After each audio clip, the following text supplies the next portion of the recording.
Takumi Iruma is accidentally caught in a summoning spell that takes him to the world of Milgard. The goddess Nalin explains the spell was cast by the Holy Empire of Sidonia to summon 3 heroes. As Takumi was an unintended 4th target, she can't send him home. So as a consolation, she gives him magical abilities and sends him to a remote area in the kingdom of Barkula to start a new life. He encounters a young girl named Molly and rescues her from a monster. In Sidonia, the 3 heroes meet Empress Elizabeth. Hero Akane receives a blessing of revelation from Nalin that tells her Elizabeth cannot be trusted. Molly's parents, Bunga and Martha, explain their village is a haven for craftsmen. Takumi chooses to be an alchemist and a blacksmith. While searching for potion ingredients, he encounters an armored boar and a poison spider. Surprisingly, the spider helps him, allowing him time to deconstruct the boar's brain with alchemy, killing it. After healing the spider, he tames it into a pet, giving it the ability to speak to him telepathically. So he names her Maple, causing her to evolve into a killer spider. One of Nalin's goddess friends is curious what plan she has for Takumi, given that when she sent him to Milgard, she also sent him a year into the past, long before the Empire summons the other heroes. Takumi desires to visit a city to study alchemy, so the villagers arrange a carriage to the city of Bolton. Martha realizes Takumi can use light magic, which is used to heal and purify, and warns him people may try to take advantage. Takumi promises a return as he now views the village as his home. The carriage is operated by the trader Papek and his bodyguards Heath, Riel, and Boger. Seeing the quality of his goods, Papek offers to buy Takumi's healing potions. They arrive at Bolton, where, discovering there is no alchemist guild, Takumi registers as an adventurer. He then sells his potions to Papek for 7,000 silver, 7 million yen, and rents a house and workshop. Takumi notices the city has an inefficient sewage system, so he crafts a toilet that purifies waste. Papek is astounded at such an invention and places an order for 100 toilets. He also warns Takumi if word of his light magic reaches the Sidonia Empire, there's a possibility he will be kidnapped by the Sidonian Church of Holy Light, which believes all light magic belongs to them. To assist with production, Papek recommends buying a slave. Takumi is repulsed by slavery, but soon realizes he will need the help as he must complete a quest once a month to remain an adventurer. While waiting for the manager of the Mulan Slave Company, Takumi encounters a female elf who tells him to get out. The manager, Mulan, explains that slaves have rights and owners are expected to provide them with a good life. Takumi asks for someone who can manage his household and accompany him on quests. Mulan recommends the maid Maria to manage his home. Takumi hears about another slave from Maria, and Mulan reluctantly shows him the elf, Sophia, who has crippled limbs and had her magic sealed by a curse. Takumi decides to contract with her, claiming he can fix everything. Sophia feels she has no choice, so Takumi signs contracts with both Maria and Sophia. Takumi visits a church and is curious why Nalin dislikes Sidonia. Nalin appears and explains she is worshipped by the Church of Creation, but Sidonia follows the Church of Holy Light, which worships a goddess, Anat, that doesn't exist, and uses their false piety to amass power. She also warns Takumi her blessing will soon weaken, and he will have to start relying on himself. A year in the future, the heroes Akira and Yamato are convinced to train as warriors, but Akane continues to resist Elizabeth. Sophia is convinced Takumi has evil intentions after witnessing his experiments. However, Takumi was actually leveling up his light magic. With his preparations complete, Takumi successfully dispels Sophia's curse and heals her crippled body. Sophia realizes she was wrong about him. Takumi realizes alchemy is rare because all alchemical texts are in a dead language only he can read thanks to Nalin's blessing. Takumi plans to start adventuring now that Sophia can act as his bodyguard. Maria asks to accompany them, and Takumi discovers Maria has combat magic, plus warrior and thief skills. After crafting weapons and armor for them, Maria and Sophia register as adventurers. Thuggish adventurers pick a fight, which Takumi wins using alchemy to coat his skin in unbreakable diamond. Guildmaster Barak takes note of this and gives him several quests suited to his skills. After slaying goblins and kobolds, gathering herbs, and slaying a goblin general, Maple evolves into an arachne with a human torso atop her spider body. Having completed all their quests in less than 12 hours, Takumi is promoted to rank E and both girls to rank F. Maria asks for new underwear for herself and Sophia and becomes obsessed when Takumi shows her modern panties and bras. Papek introduces Takumi to Marquis Godwin Bolton, who is impressed with his toilets and in exterminating the Goblin General. Takumi finishes the panties, but the embarrassment is so great he goes temporarily mad, frustrating the girls. Takumi invents a fridge. He also plans to upgrade their armor with mithril and adamantite mined from the City of Horrors. Barak assigns him a quest to slay monsters in the mine in exchange for ore. He also asks him to hunt treant wood from a forest whilst bodyguarding a blacksmith. Papek loans him horses in exchange for some of the ore and extra fridges. The blacksmith they escort is the dwarfed Gambo. The king's attempts to make Takumi's toilets widespread in Barkula gains attention from the Sidonia Empire. In the future, Akira and Yamato become deadly fighters devoted to Sidonia, while Akane openly dislikes Elizabeth. Takumi and the girls hunt dozens of treants. In the mine, Takumi exterminates iron moles and is allowed to mine ore. With Gambo's help, Takumi makes armor for himself and the girls plus weapons imbued with magic. Sophia also requests a shield. Nalan looks into the future and sees Akira and Yamato involved in a bloody conflict as the Emperor sends them to the Salamander Kingdom. Sophia notices Takumi exhausting himself working on her shield and decides he needs a proper assistant. Sidonia contacts Barkula's king, demanding information on the toilets that use light magic. A representative from Sidonia insists that the blasphemous magician using light magic to create toilets be surrendered, or the Church of Holy Light will withdraw all their priests from Barkula. The king finds this hilarious and invites their bothersome priests to leave whenever they want. Takumi is invited to meet the king. Maria suspects Sophia has fallen in love with Takumi. Nalan informs Takumi about sending him a year into the past, so the other three heroes won't even be summoned for several months. Takumi creates a coach for the week-long journey, and at Maria's urging hunts down a drake horse, a monster known to be much faster than normal horses. Maple makes friends with an injured drake, so Takumi places it with Maple in a storage dimension, unaware storing an untamed monster is highly dangerous, and he passes out. Maria and Sophia worry he might die since the magical strain keeps him unconscious, yet he can't release the drake until he wakes up, or Maple opens a dimension from the inside. Sophia is able to use telepathy to reach Maple, who opens a dimension and places the drake in a garden. Takumi eventually awakens, tames the drake, and names her Camellia.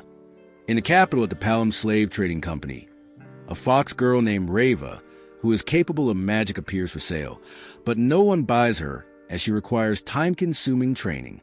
Takumi finishes their coach and enchants it with spatial expansion, so the inside contains bedrooms, kitchen, and a toilet.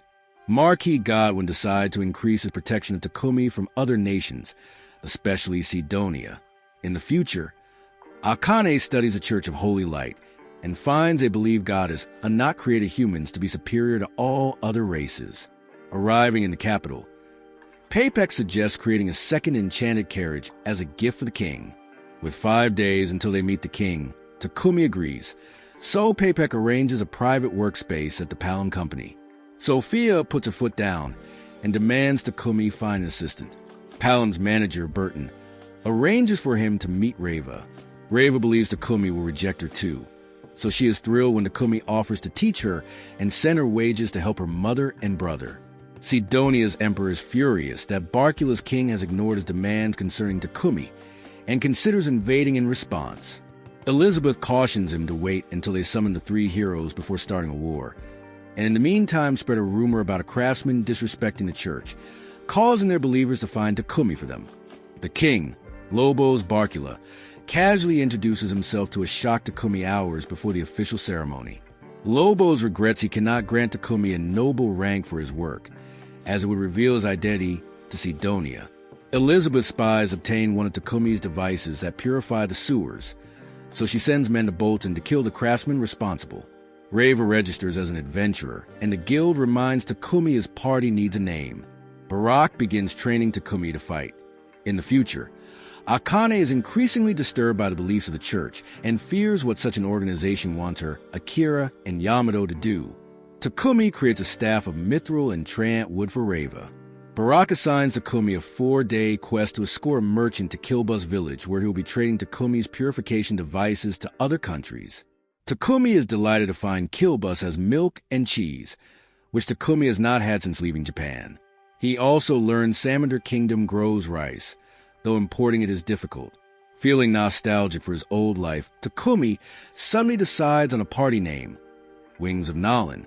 They return to Bolton, where assassins attack them with paralysis poison, but Takumi possesses a poison-resistant skill and uses Barak's training to defeat the assassins easily. Barak arrests the assassins and insists Takumi tell Marquis Godwin about the attack, so he can do something about it. The assassins are identified as Sidonia's Divine Light Squadron. Fortunately, Godwin, the Church of Creation, and the Adventurers Guild agree Takumi's safety is their top priority. Takumi begins working on a barrier device to protect their home. The girls insist on adding a female warrior to their party to protect Takumi on quests. Takumi experiments with creating golems as an extra layer of defense. Following his squad's capture, the Emperor decides to temporarily leave Takumi alone and focus on summoning the heroes in 3 months. As creating a golem is difficult, Maple suggests Takumi simply tame a wild one. Takumi locates an iron golem, which turns out to be guarding a temple dedicated to Nalin, making it his immediate friend, and he tames it without needing to fight it. He names it Titan. In the future, Akira and Yamato become arrogant and cruel, and Akane wants nothing to do with them. Titan receives a robot-like body of adamantine and mithril, the ability to talk, and a second, much larger body for emergencies. Meanwhile, Nalin is concerned the belief in the Church of Divine Light's followers might cause her not to manifest as an actual goddess, an evil one. She hopes Takumi will soon be powerful enough to end the war with Sidonia in the future. A village to the south of Bolton is abandoned by corrupt nobles, forcing the villagers to leave. The young woman Mani is especially bitter as their poverty contributed to her husband's death. Godwin plans to settle them in undeveloped land overrun by monsters and asks Takumi to establish a village. With his alchemy and his friend's magic, Takumi constructs a well-fortified town near good farmland and a water source in only 10 days. At first, the refugees are skeptical, believing they're being sent to monster-filled territory to get rid of them. So they are shocked to see an entire town with a castle and soldier barracks to defend them. Mani cannot trust Takumi, and after being rude to him, decides to leave the area. Convinced Takumi will eventually throw her out for insulting him. Monsters attack, and Mani is trapped outside the wall, but Takumi saves her. Mani realizes his generosity is genuine and accepts his offer to work as his maid. Godwin is glad Takumi succeeded, but also reveals a new town is strategically located. Sidonia's emperor is furious Barkula Kingdom has placed a town full of soldiers right next to his empire's borders. Elizabeth reveals her spell is ready. In the town, everybody suddenly feels a pulse of unnatural magic, causing Takumi to realize it's been exactly 1 year since he arrived, meaning Sidonia has just summoned the heroes. 3 months after the heroes summoning, Takumi's town has grown and been named Wedgefort. The heroes begin visiting other kingdoms, scaring believers of the Church of Creation. Papek hires Takumi to escort the heroes to the royal capital Bacalados. Akira and Yamato begin casually abusing innocent people.